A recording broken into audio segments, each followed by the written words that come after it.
Yeah, remember the Brights? So, in the New Atheist movement, that was Richard Dawkins's replacement for Christianity. But of course, Christianity lets you be the bright idiot because it lets you tell the truth by force, idiot. Therefore, having will and representation to tell the truth, idiot. So he was just wrong. Because Brights is the sort of Hegelian end of history nonsense. So Richard Dawkins, I think, was one of the conduits for the French Revolution. I don't know why in that era nobody was talking about Hegel. I mean, it took until recently, I think, for him to enter the discourse, for me certainly. But when you look at it, it's so obviously a cult. I mean, when you break down the dialectic or his version of it, it's so obviously nonsense, and you watch how conflict theory works in practice, and you think, well, obviously this is just a sort of murdered sort of factory, just a disaster. So it's like a pair of shears where there's always a big one and a little one, and at the moment the British Shores the little one.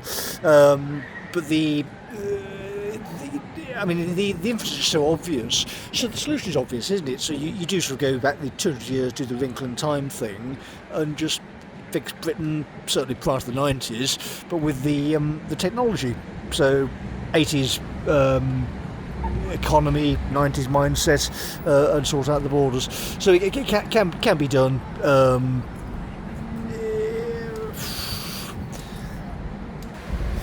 Sorry, I had to pause for a second. But again, if you're in Birmingham, you hear the Mayor of Birmingham say stuff like, we fought for this country. Well, if that was the deal, idiots, then quite clearly, we would have never let you into the country. So you may want to think about your own statements.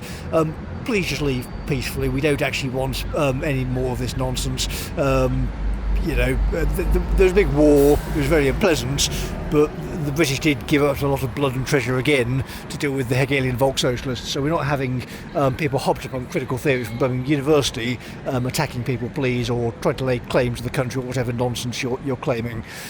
So no, thank you. We appreciate the offer, but no, in a Scrutinian sense, please leave. We're not really interested though in sort of that. It's kind of obvious. I mean, it's really obvious when relationships are broken down. But one of the relationships that has also broken down is John Cotton and the people he owes money to because he nuked the city from orbit.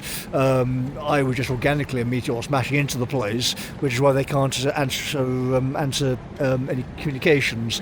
But again, as I sit here by Wellington in the evening, I can once again confirm there is no police contacts from any English police service when Westminster Police would, under normal circumstances, be going to people's homes with bailiffs to remove our tenants from their properties.